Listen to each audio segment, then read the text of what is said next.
Varom. Lietų. Į lietų per Lietuvą.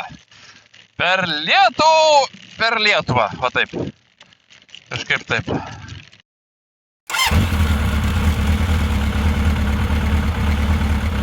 Na, sveiki. Pirmąją kelionės dieną baigiame Elbingo miestelyje. Mieste turbūt jau visai netoli Gdansko. Štai va, už mano nugaros kokia graži Elbingo bažnyčia, katedra. Čia superinis senamiestis, puikiai atrestauruotas. Čia superiniai pastatai, aikštė gražiausia. Nežinau, iš kur čia, kad žmonių visai nėra, bet šiaip tai vaizdelis čia, wow, žinokit. Aš nesupratau, iš viso, apsirai pasakius, apie šito miestelio buvimą net nežinojau. Bet kas buvote Gdanske, matėt, kaip jisai suremontuotas. Tai šitas čia centras ne ką prasčiau. Ir fontanas, ir viskas, ir upės pakrantė didelė, to išeisiu. Jo, o diena tai iš tikrųjų buvo pakankamai įtempta, kadangi startavau iš ryto apie 10 val. Iš namų. Išvažiavau iš Vilniaus, tik išvažiavus ten link Rudaminos, Jašiūnų.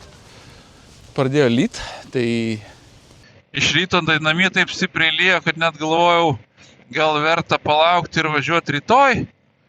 Bet paskui pasižiūrėjau radarą, kad lyg tai tokiais gabalais čia kažkur lis, kažkur nelis.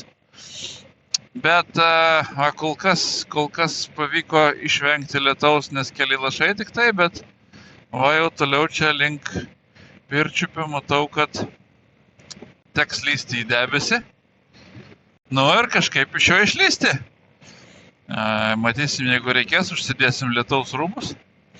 Bet tas renginėjimasis pirmin atgal irgi biškį užknisa. Tai turbūt antras didžiausias minusas motociklizmo po akumuliatoriaus klemos, tai yra lietaus rūbų dėliojimas up and down.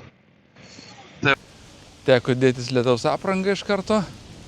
Na, pirmas triukas iš karto aiškus tai, kad pirštinių lietaus apsaugas yra niekam tikęs dalykas, kadangi jų ant pirštinių apsimauti yra visiškai be šansų. Žiauriai nepatogu, žiauriai nesmagu jas dėtis.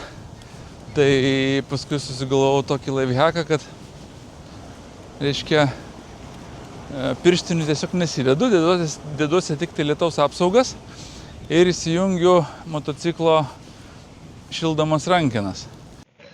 Apsirengiau tik tai viršutinę striukę. Didžiausias iššūkis yra pirštinių apsaugos. O tu kur tu čia važiuoji? Ožys. Didžiausia problema yra pirštinių apsaugos nuo lietaus, nes jas žiauriai sunku užsidėti. O jeigu rankos jau dabar spėjo sušlapti šiek tiek, tai pačias rankas į pirštinės žiauriai sunku įsikišti. Ir dar tada tas apsaugas ant viršaus užsidėti. Galvojau, kad šitas Oksfordo bus kažkiek patogesnės, bet tas pats iš tikrųjų. Mano geriausia praktika yra, jeigu pakankamai šilta, tai važiuoti basom rankom per lietų. Įsijung šildamas rankinas ant maksimumo, tada rankom nešalta. Greit sušlapo, greit išdžiuvo. Iš apačios rankinos šiltos. Na ir tada labai staigiai išdžiūsta viskas ir viskas fain. Turbūt 70% kelio praleidau po lietum. Važiavau daugumoj ne autostradą, tik tai ties Kalvarija, o išvažiavau į greitkelį, kirtau Lenkijos sieną. Puikiai pravažiavom Lenkijos sieną be jokių fokusų. Mačiau liktai ten kažkokią tai pasienio kontrolę, bet manęs nestabdė. Pralėkiau tiesiai, tada iki Suvalkose užsipyliau kurą, išgėriau kavos ir jau pasukau link Gdansko ir vėl kaimų keliais įvairiais, kaimukais miesteliais, kas porą šimtų kilometrų stojau tviltis kurą, nu ir taip faktiškai netoli Kaliningrado sienos visą laiką važiavau, tai taip irgi mašinų mažai, judesio mažai. Bet kadangi lietus šlapia, drėgna, tai nei greičio, nei kažko tai, Na, bet taip sau ramiai, vat, ir 540 km šiandien per dieną ir nuvažiavau. Tai tikrai neblogas atstumas, sakyčiau. Na, sustojau va čia Elbingo tokiam kempinge. Pradžioj galvojau palapinę statysiu, bet jau kambarys normalus su dušu, su tualetu kainavo 47 eurai, tai 20 eurų brangiau negu pasistatyti motociklą su palapinė. Tai pasirinkau kambarį. Va, dabar atvažiavau čia į miesto centrą, apsivaikščiosiu.